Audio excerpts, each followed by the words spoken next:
you are an entrepreneur, a professional, a speaker, or a coach, and although you've come a long way, it's time for you to take it to the next level. We've got you. This is the Author to Authority podcast. We'll help you use authority and influencer marketing to build your business stronger and faster by publishing a book. You'll hear from guests that are thought leaders in sales, marketing, networking, communication, social media, promotion, and business leadership. Let's do it. This is the Author to Authority podcast. And now your host, the extraordinary word ninja, Kim Thompson-Pinder. Welcome to the Author to Authority podcast. Have you heard the term sparketing? I hadn't before today, but I am excited for today's conversation because we are going to be talking about modern marketing. And I've got with me today Scott Murray. He's the co-author of The Most Amazing Marketing Book Ever by Mark Schaefer and Friends. He also has 20 plus years in content marketing. Scott, welcome to the show. Hi, Kim. Thanks for having me. It's good to be with you and your audience. So, Scott, I'm just going to ask you the question that I'm sure everybody's just thinking, because what is sparketing? Yes, that's a great question. And I hope a lot of people are going to be asking that question. Really, what sparketing is it's a way for marketers to find an easier path to, like you said, evolving into modern marketing. We're in an era now where marketing, which is kind of rooted in words like sell and promote, which is driving away consumers. We're now in an era of where we need to have two-way communication with them. We need to spark engagement. We need to spark trust. We need to spark response, relationship, all the things we're hearing. And I think by calling what we're doing sparketing and focusing on sparking something meaningful with that connection with the consumer already puts us in a much better mindset than when we think in terms of marketing, which kind of automatically, just by habituation, has us thinking promote and sell, and we lose that other component, what's important in modern marketing.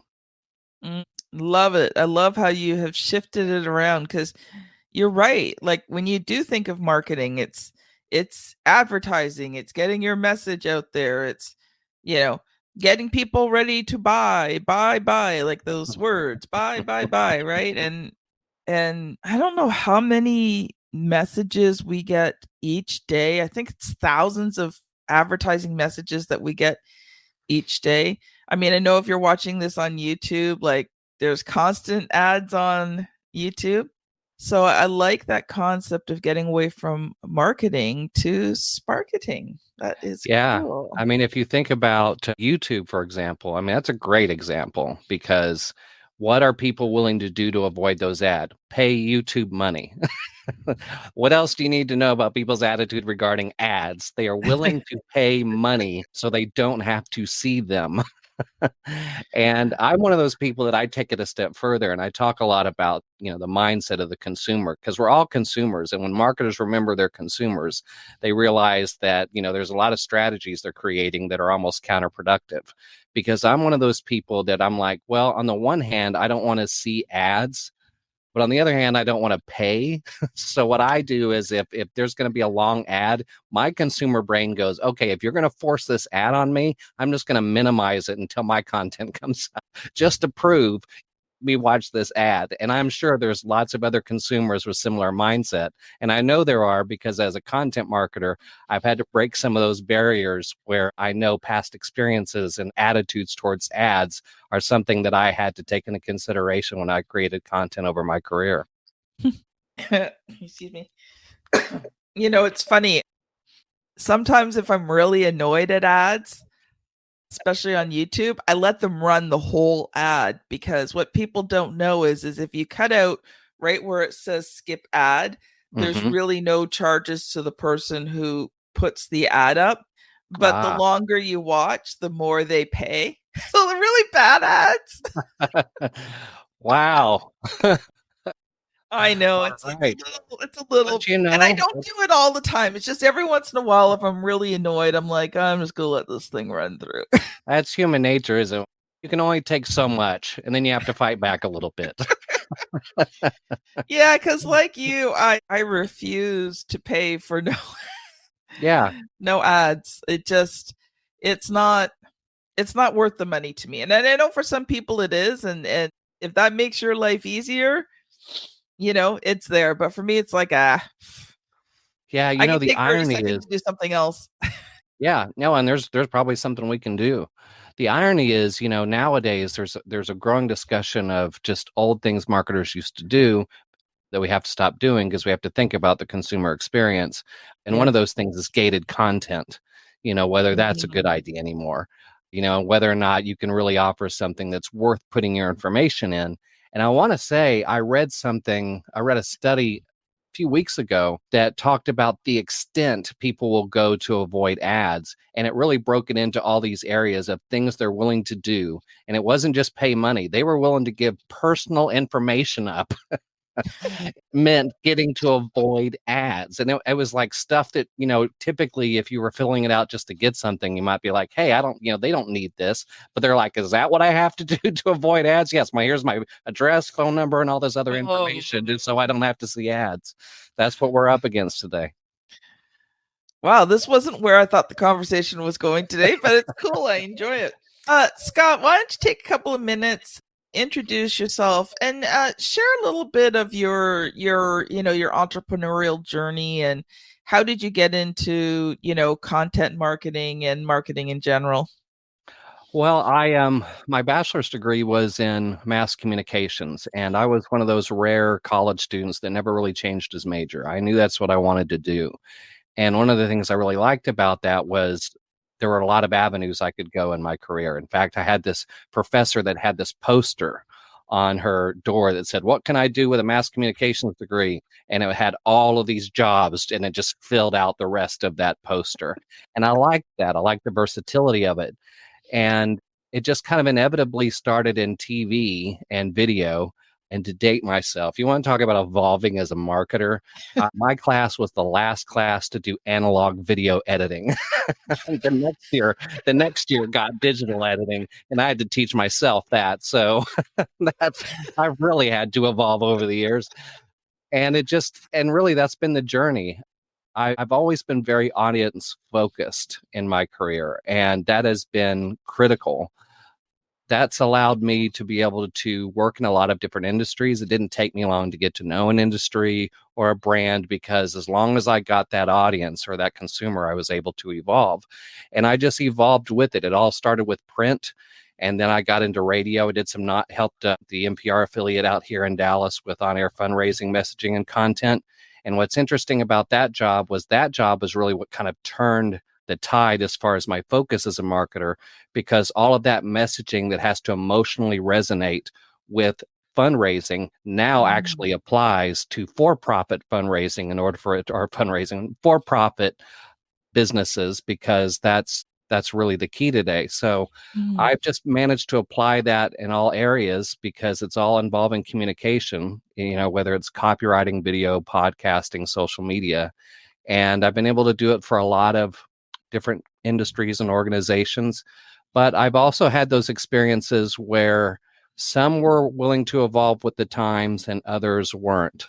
And when I started getting into almost a string of a lot of tough experiences for marketers or marketing departments that could not evolve. And I've seen the results of what happens both internally and externally with the business and the consumer when that's not happening. But I was always doing stuff on the side, helping businesses that did want to change, did want to evolve, did want to figure out a path. So it just made sense after a while. Okay, I'm going to step out of the full-time roles and not just focus on that. Now I'm going to spend more time helping those who really want to differentiate themselves, evolve into modern marketing, and make a difference in our very challenging and competitive and overwhelming space. I always think of, things that don't change die. And, for me, the classic example is always Blockbuster. Who Yeah. ever thought that Blockbuster would go under? And yet they refused to change with the times. Netflix was starting to come out and they're like, oh, that's not going to catch on. Well, Yeah. within a few years, the company's gone, right? Yeah. Yeah, I mean that's a really good example. It's also an example of, too comfortable with your success right at that moment. There's a long history of people and businesses that have done that over the years as well. You have to be agile today, that's for sure. And that was just the start of things to come, I think, when it comes to evolving and seeing where things are going. The interesting thing is I've even worked for organizations that whose core messaging was telling other businesses, you have to evolve, you have to change with the times, and we can help you do that. But when it came to marketing, it was like, oh no, that's not what we do. you know, which was always kind of interesting. The other thing that I think with Blockbuster and companies like that, it's also a little harder to evolve, even if you know it's better, if you're profitable. You stop and think, well, we're making money. Why do we need to change anything? And I think the thing to remember there is, well, how much money are you leaving on the table? What doors have you not opened yet?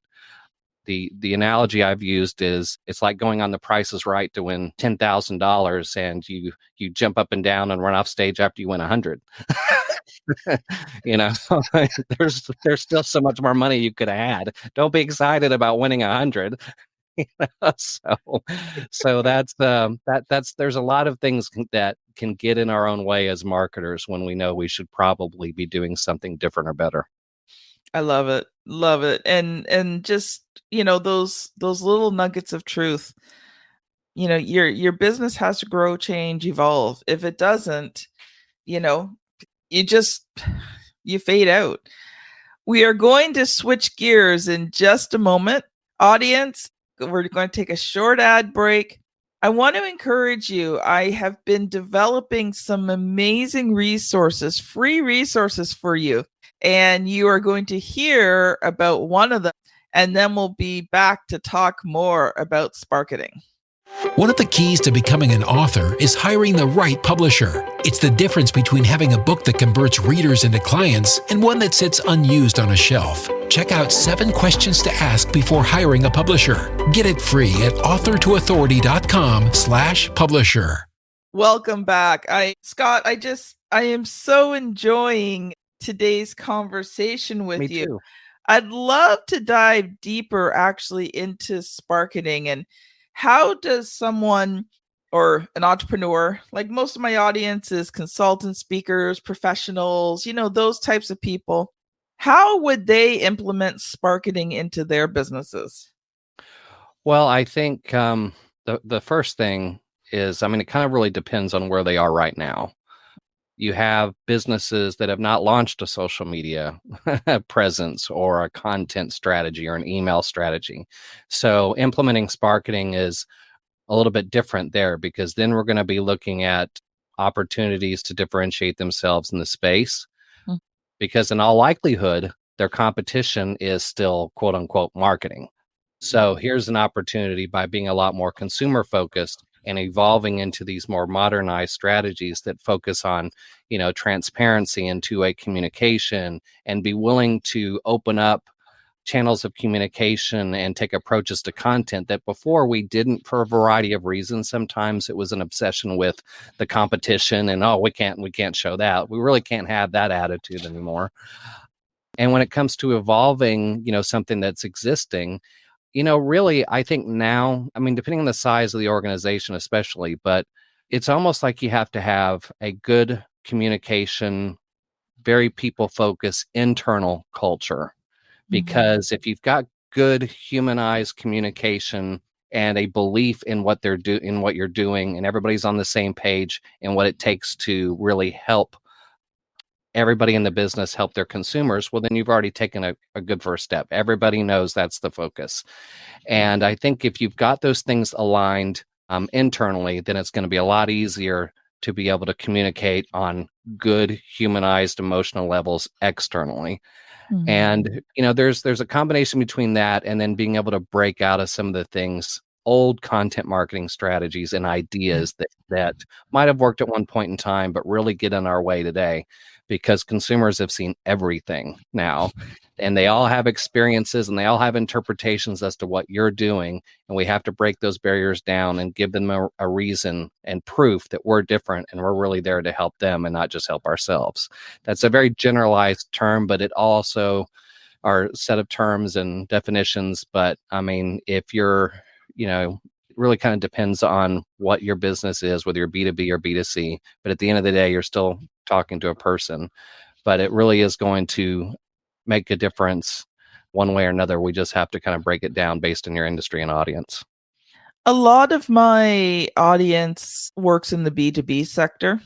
So you mentioned content, and I think that's an area we can probably focus in on because, most of this audience probably don't have marketing teams and stuff like that. They're doing a lot of these things on their own.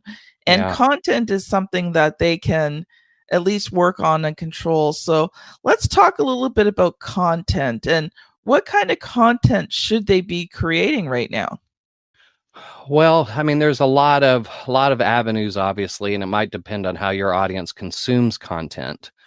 I mean, one of the things that's been kind of nice as we've learned about social media and content over the years, before it was like, let's just throw as much as we can out there and be on all platforms and to launch everything at once and just keep throwing stuff out there. And of course, now we live in a day and age where it's already overstuffed enough, and stuffing it with more isn't going to help us stand out. So, really, if you have opportunities to talk and put yourself in front of your audience. So if you're doing podcasting and video, whether on your social media channels, on your website, or through a podcast, kind of like we're doing, that's a really good way to humanize your brand.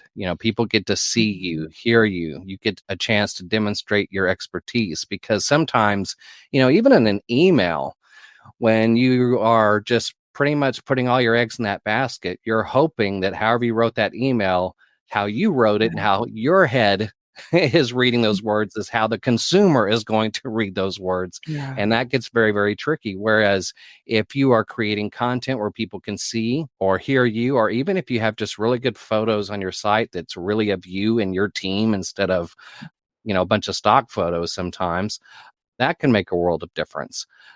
When it comes to blogs, you got to do a lot more with blogs now. The good news is you don't have to produce 25 in a week because you're trying to rank. Now it's about spending more time on one or two and having elements of research and collaboration and things that really stand out.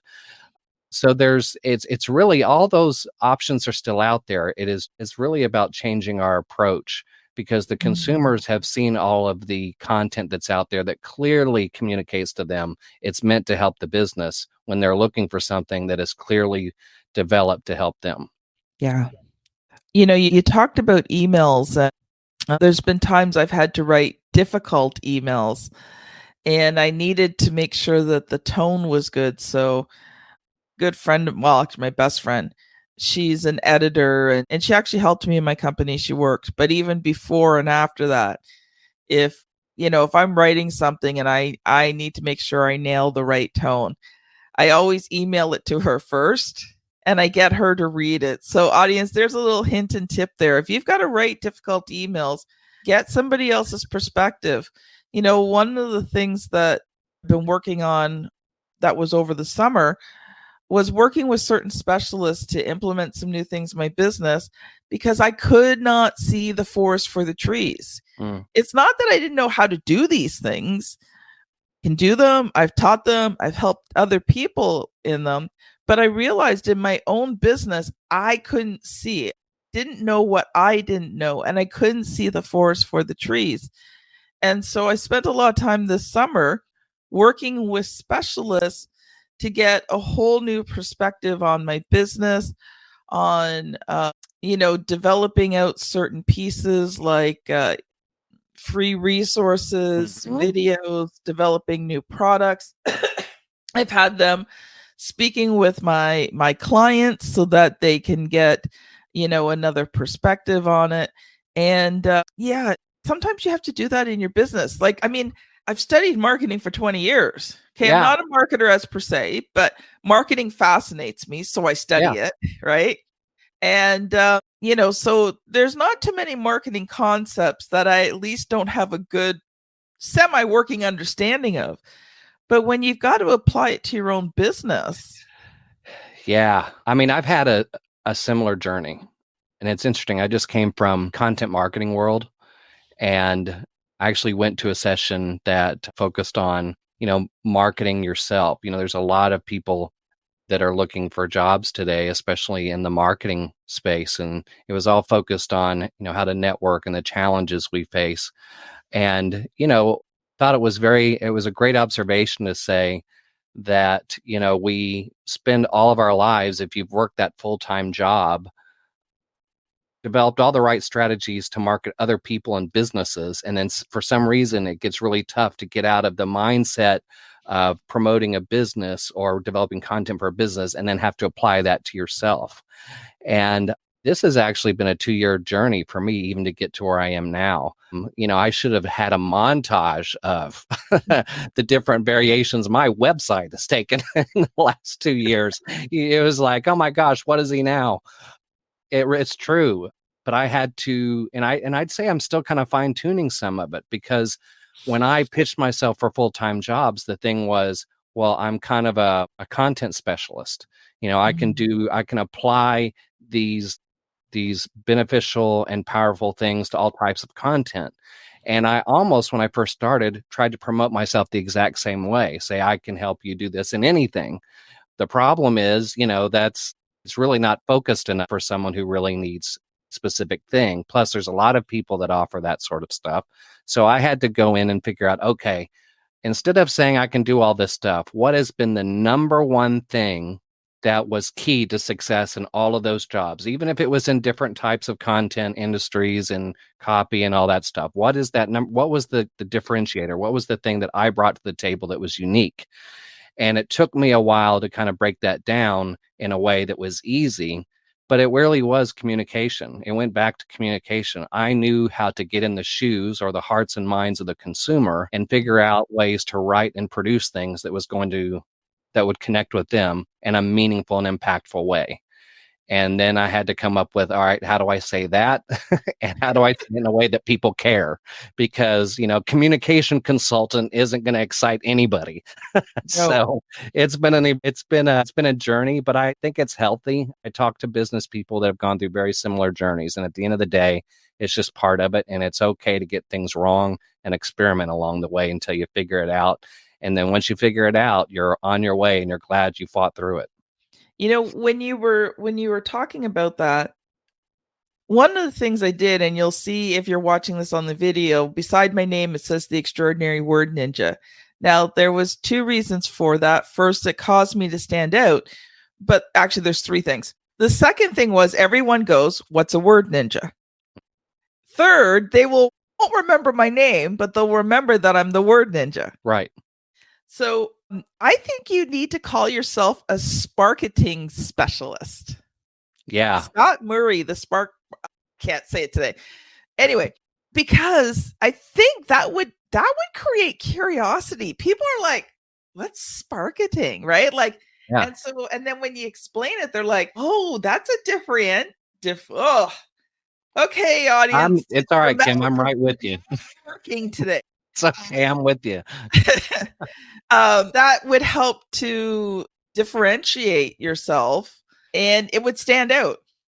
Yeah, that's something I'm working into. Sparketing was actually part of the early part of my journey as I was developing this, but it was just kind of a side note thing. And I think part of it was because I was trying to figure out if it was just too different, if people would, really be intrigued by it or go, well, that sounds kind of silly, which it does in a way. But when you find out what it is, then it makes sense. And then it's not such a bad idea.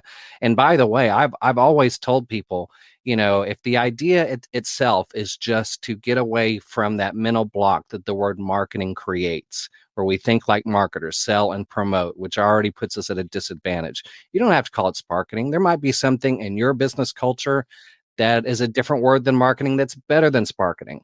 Perfectly okay. That's going to offend me at all. it's the idea, it's the principle behind it. The first thing I came up with that's very similar to Word Ninja was, and this is actually in how I'm listed in the book, is communication craftsman, because I was always developing the right words and scripts and things for content that were actually making a difference, and that was a way that I could brand it. But yeah, now Sparketing, now that feels like part of Sparketing, so I am working through that still, but they're both associated, because what I say is Sparketing means that it's basically a philosophy of modern marketing that focuses on two vital components: communication and the consumer. So they're related, but I will be completely honest with you, I'm still kind of working around the edges for kind of laying it out as how that relates to me. I'm still on that journey, but I'm in a lot better place than I was now. We had this interview 2 years ago. Who knows what I would have been saying? And a lot of the same things, it just wouldn't be nearly as concise, and some of the terminology might be different, but I would have still been talking about communication and consumers. Scott, I'm so glad you said that, because I've been a publisher for, well, officially 7 years, but I've been ghostwriting for 8 years. Oh. And it has been an evolution. It has been a process. Even coming up with author to authority, that took quite a bit of time. I'm sure. And just in the last actually audience, for you, because we're recording this in October, or you're going to be listening to this in November. So this would have been September, back in September. I had a major sort of epiphany, breakthrough, moment of genius in terms of explaining the business. It's going to become my keynote speech. Like, it was just this massive, and I'm 8 years in. And, sometimes these things take time to develop. The Extraordinary Word Ninja didn't come overnight. That took almost a year. Yeah. Took almost a year for me to find that right title that I could own, that I could just really own it and dig into and use and feel comfortable with.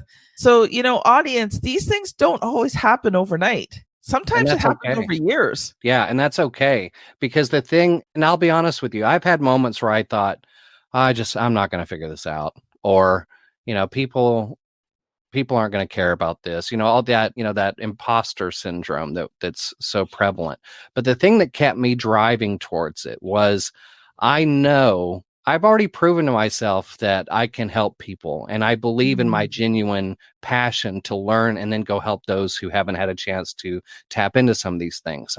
I have a genuine passion for that. And I know that the struggle is just part of the journey. I'm a big Phoenix Suns fan, and their former coach used to say that all your hopes and dreams are on the other side of hard. And I know that when I reach the point where I'm trying to be, I'm going to look back on all these struggles and go, I am so glad I didn't give up on this, because look where I am today.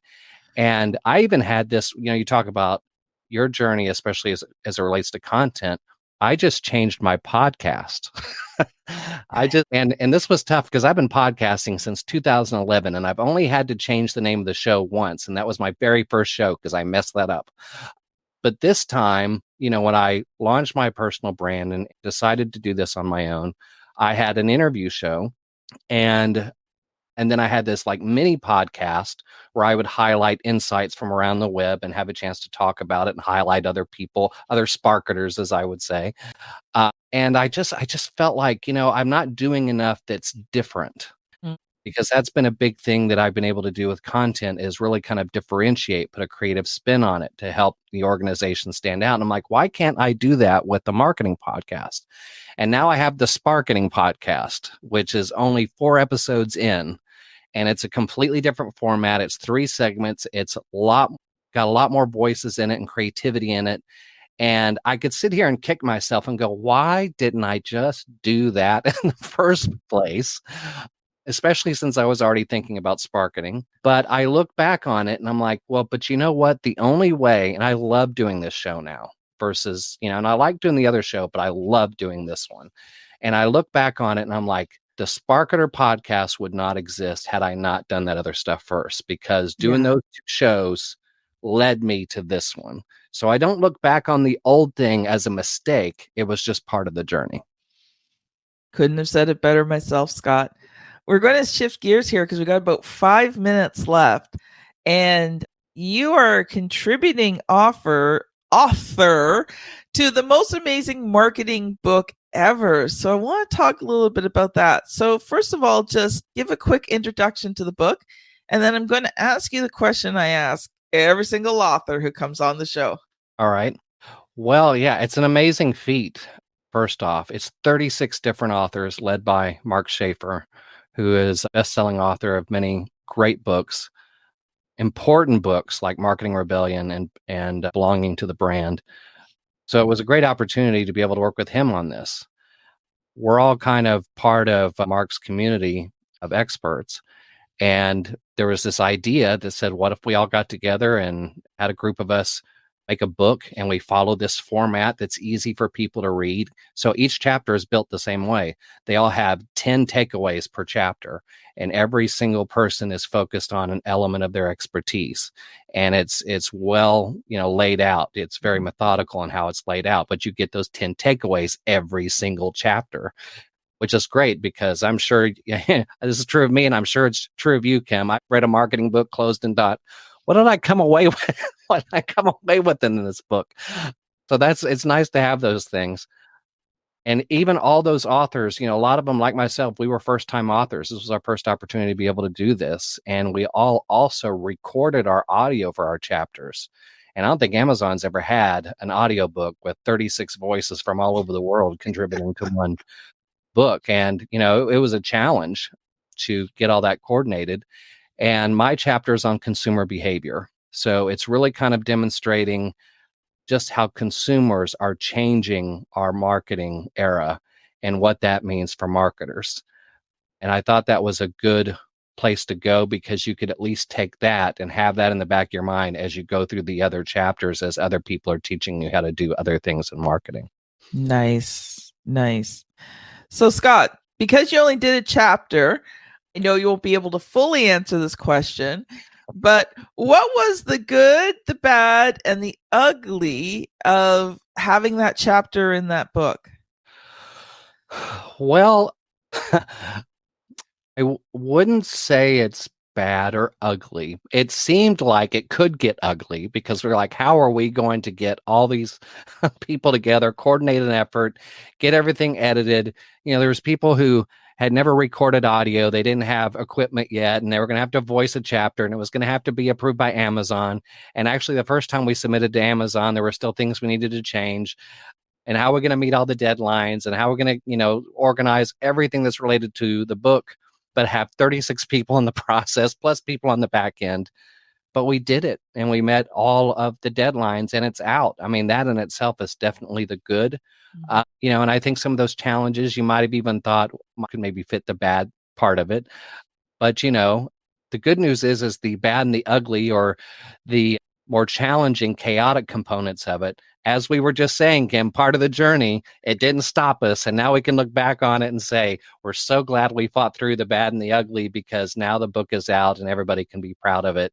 And it really can help a lot of people because, we've already been fortunate enough to have a lot of really good positive reviews on Amazon. So just glad that after all of that, it's something that the group can be proud of, because we know we did it from a place of we were trying to make it easy for people to have kind of a reference book for marketing. And I'm so glad Mark was able to coordinate all of this and help us noobs in the process and made it happen.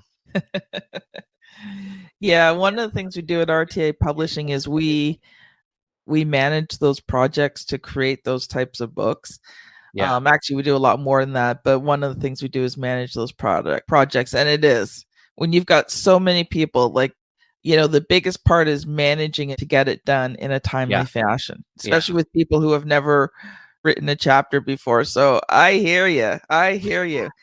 Well, we are out of time, Scott. So I would love for you've got about 30 seconds to give a final thought and then share how people can connect with you if they've really enjoyed today's episode.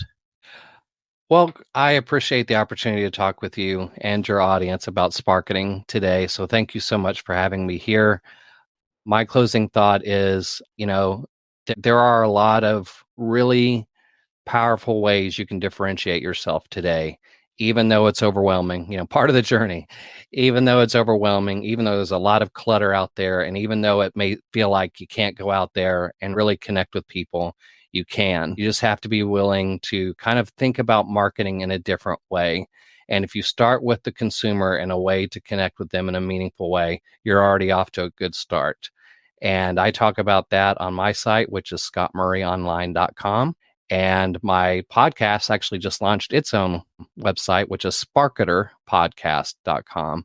And there's a lot of great voices on that show, people who I would call sparketers, a lot of the experts you've probably heard. And you really get a lot of insights in one show. And I try to keep it at an hour or less. And you hear lots of different voices and insights about modern marketing. And I hope you have a chance to give it a listen. And by all means, tell me what you think. That is awesome, Scott.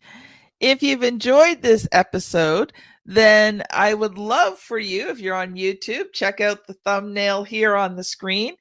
And you can go back, if you're on the podcast app, just a couple of episodes, back to Bruce Shear, who is actually also in the Most Amazing Marketer book. And Bruce talks about your book as a targeted marketing tool. Thank you so much for listening, and we will see you on the very next episode. Bye now. You've been listening to the Author to Authority podcast. The extraordinary word ninja, Kim Thompson-Pinder, has helped over 200 entrepreneurs, professionals, speakers, and coaches write and publish their books that have become incredible marketing tools for their business. And many of those have gone on to become Amazon best-selling authors and have used their books to land high-level clients and get on big stages. We hope you've enjoyed the show. Make sure to like, rate, and review. And we'll be back soon. But in the meantime, hit the website at www.authortoauthoritypodcast.com. See you next time.